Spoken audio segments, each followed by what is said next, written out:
We know this pandemic is adding a great deal of stress in our lives. We don't need a nationwide survey to tell us that because we all feel it.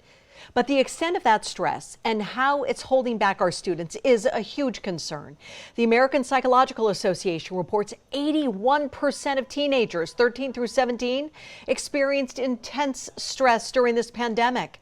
Mental Health America, a community-based nonprofit survey, showed 19% of that same age group reported major depression. That created a crisis at home during virtual learning. It's creating a crisis in the classroom as students are back in person. Talking helps, as some students opened up to me and shared how they are pulling themselves back into the light. The sounds of school can be a kind of symphony. They were so missed during the pandemic, and even though they sound the same as they did in early 2020, they're changed. We're all changed. I personally had a lot of problems with mental health as well, and I actually did have to go to counseling at Golden Valley High School. You really see that like something means something to you when it's taken away. Like you never know how grateful you are for something until it's taken away from you. Having personal interaction taken away took a toll on us all. It deeply hurt some. I did have depression and anxiety a lot when I was online.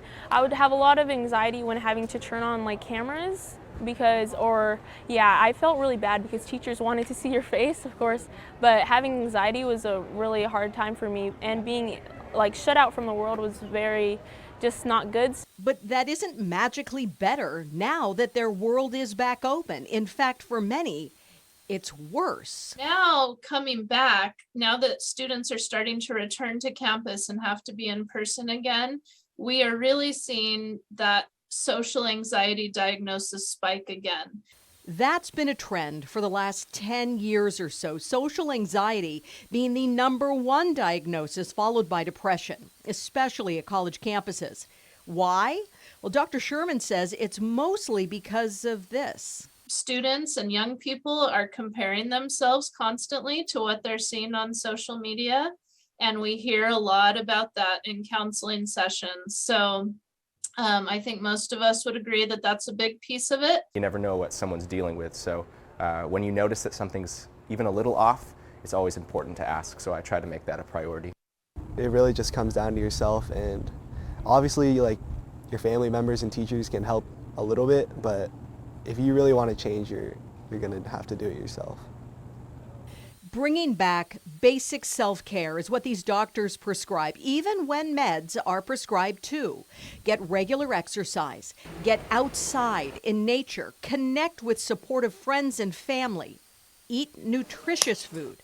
I wouldn't call it a crisis situation, just because I think that we do have the resources in place to catch these issues that students are dealing with and to provide the supportive services needed.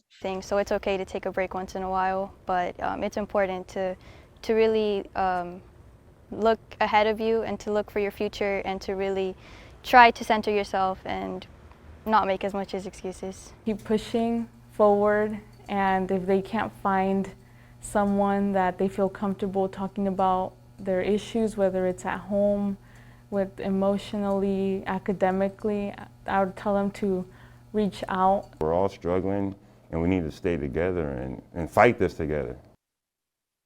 If you have a story to tell about a crisis in your child's school or classroom, or how students, parents, and teachers are working together to overcome challenges, well, call us at the number you see on your screen, or you can email us at kmphclassroomtips@gmail.com.